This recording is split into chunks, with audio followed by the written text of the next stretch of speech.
La déclaration du Federal Open Market Committee a été publiée avec beaucoup d'anticipation. Cela vient après que la réunion précédente du FOMC en décembre n'a pas apporté de signe de la hausse des taux d'intérêt ou de promesses qu'il serait patient. Je suis Jessica Volker et c'est la revue de presse de jeudi. Ce que nous avons supprimé le mot patient de la déclaration ne signifie pas que nous allons être impatients. C'est ce qu'a déclaré Janet Yellen, le président de la Réserve fédérale, lors de la conférence de presse du FOMC qui a eu lieu hier. Pour la première fois depuis que l'économie est entrée dans la récession en 2008, les taux de référence seront probablement augmentés en juin. Et la Fed sera la première grande banque centrale qui va commencer à changer le taux d'intérêt.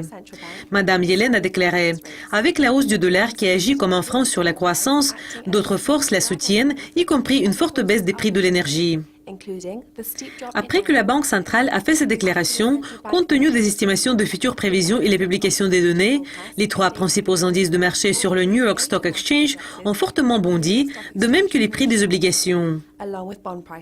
Les actions européennes ont également grimpé à leur plus haut niveau depuis 2000 après les réunions d'hier.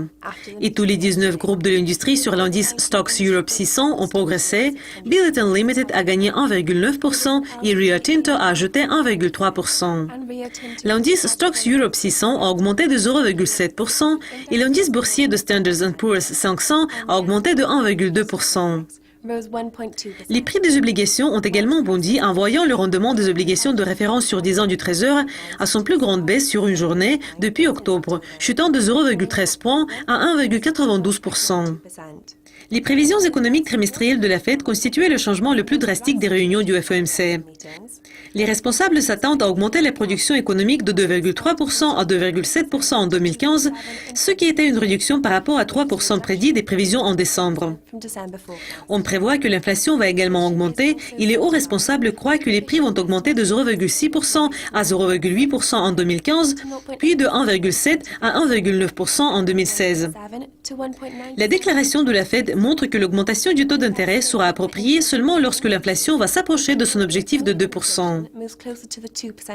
La Fed déclare qu'il va augmenter les taux lorsque le comité voit plus d'amélioration du marché du travail et est raisonnablement confiant que l'inflation va revenir à son objectif de 2% à moyen terme.